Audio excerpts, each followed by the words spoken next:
All right, I'm going to ruffle a few feathers here, and we're going to talk about some of these women bowling releases.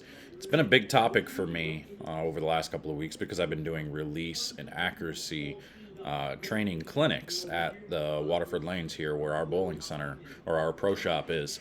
And this was one of the things we actually used as an example as to teaching why you may not have a powerful release or a higher rev rate. A lot of the women are a prime example as to what it is. So I'm going to go through this with you. We're going to talk about what a lot of women or weaker hand, lower rev rate type people actually do. And this isn't anything against women. I think they were just taught wrong. And a lot of women have this mentality of, I'm just not strong enough. Really, this is technique. It does take a little bit of strength, but not a lot. It really doesn't, because there's some really small people, some smaller women have, pretty good rev rates and whatnot. And we're going to talk about all this stuff here in a minute. Stay tuned.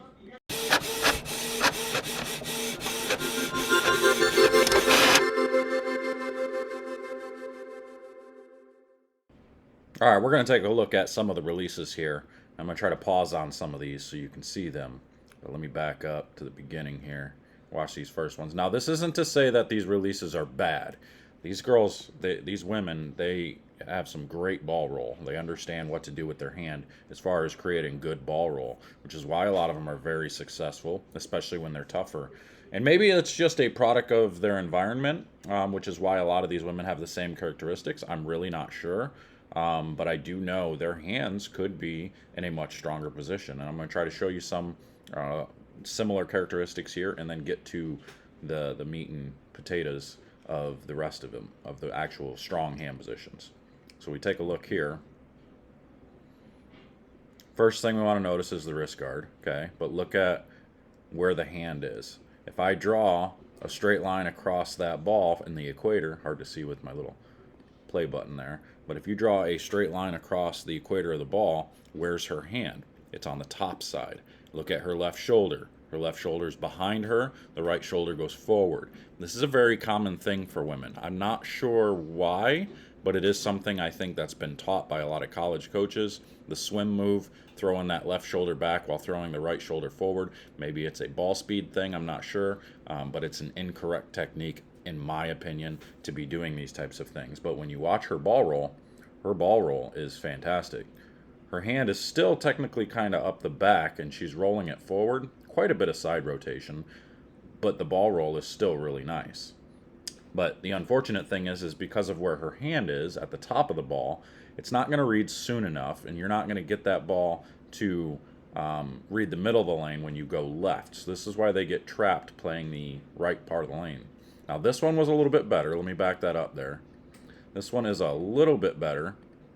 You can see she's a little bit lower on the ball, still on the top side. And again, left shoulder's back while the right shoulder's going forward, which is what makes you have no choice but for your fingers to go to the top side of the ball. When your shoulder goes forward, it makes it very difficult to stay underneath the ball. So this is where a lot of the side rotation comes from.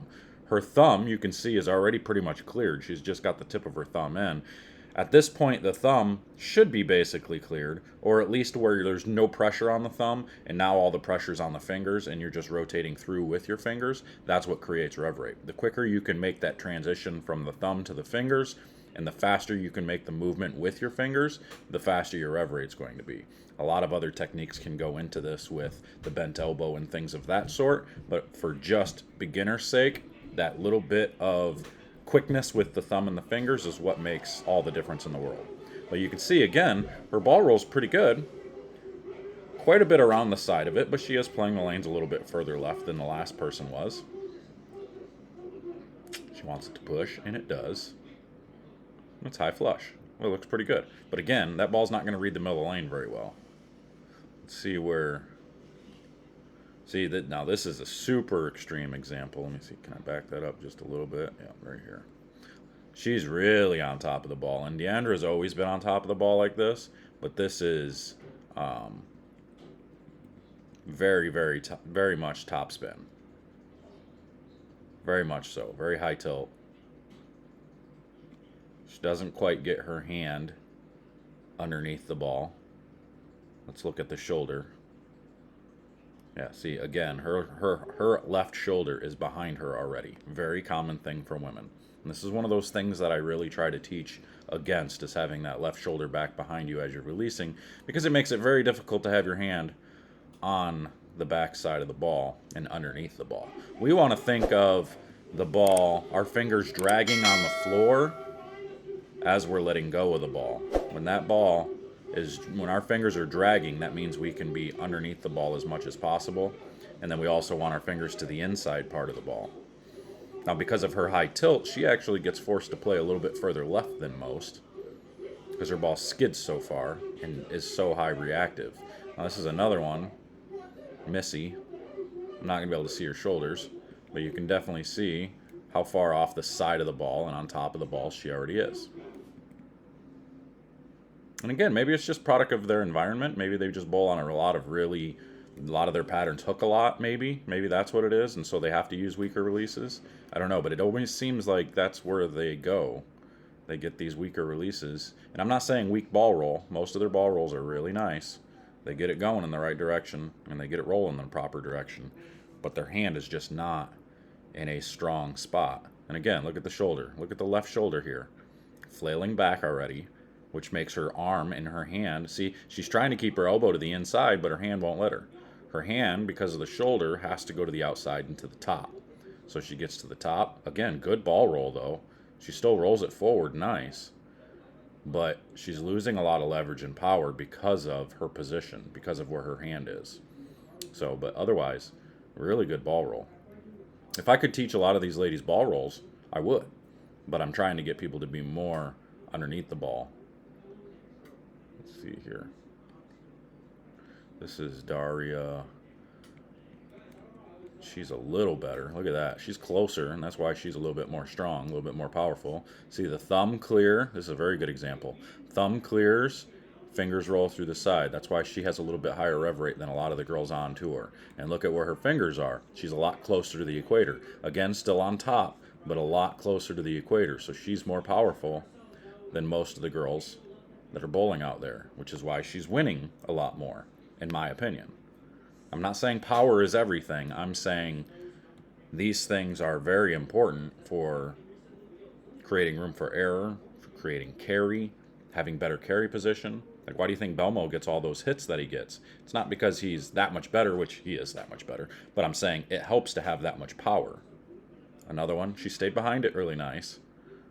She's a little bit lower, but that thumb, I don't think that thumb cleared quite as fast. Let me see here. Where's she at? Thumb, then fingers. That's pretty good, but it could be earlier. But look how forward. See how far ahead of her foot that ball is by the time her thumb's actually cleared? That needs to be behind her a little bit more. Then she can really create some leverage and power. Again, look at that left shoulder. Left shoulder's back, well, so it forces her hand to go forward. Just keep this in mind. I know, I'll give a couple more examples here, and then we'll be good. Shannon, a left side view. She stays behind it really good because of, being left-handed. She kind of has no choice for the most part. But again, she's still at the top side of the ball. Left shoulder back or right shoulder back causes a few issues, but she hasn't done very well lately for some reason. Maybe left side's not been great for her. I don't know. Who we got here? Jackie Carbonetto. We can't really see that one too well. But again, looks like her hand's to the top side. Thumb is clearing, then the fingers. That's the whole purpose. Thumb, then fingers. If those fingers are below further instead of on the top, how much pressure can you put there and actually roll that forward with your fingers only in the ball till there? If your fingers were behind it more, underneath it more, you can create a lot more power, a lot more leverage, and forward roll. Still good ball roll, though.